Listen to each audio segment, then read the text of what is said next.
দেশের চলমান রাজনৈতিক টানাপোড়েনের মধ্যে সামাজিক যোগাযোগ মাধ্যমে ছড়িয়ে পড়া একটি ভুয়া প্রেস বিজ্ঞপ্তি নিয়ে সতর্কতা বার্তা দিয়েছেন বাংলাদেশ সেনাবাহিনী।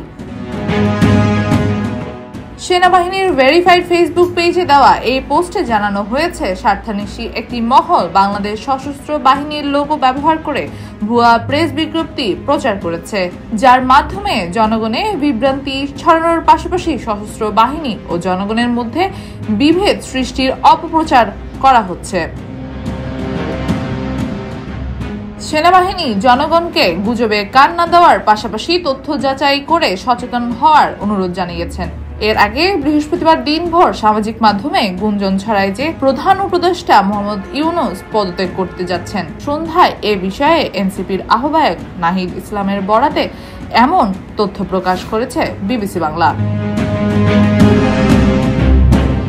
নাহিদ জানান, দেশের রাজনৈতিক অস্থিরতা এবং আন্দোলনের চাপে মুখে ইউনূস কাজ করতে পারছেন না বলেই উদ্বেগ প্রকাশ করেছেন। তবে নাহিদ তাকে এই মুহূর্তে পদত্যাগ না করার অনুরোধ জানিয়েছেন।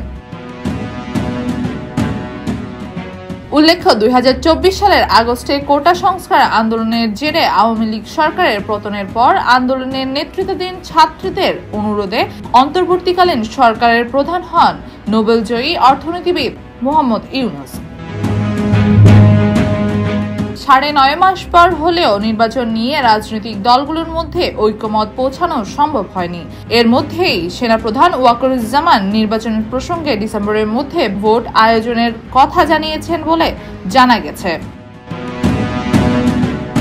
সেনা সদস্যদের বার্তা, ভুয়া তথ্য ও গুজবে বিভ্রান্ত হবেন না, সত্য যাচাই করুন, সচেতন থাকুন। মেহবুবা কবির, একান্ত টিভি।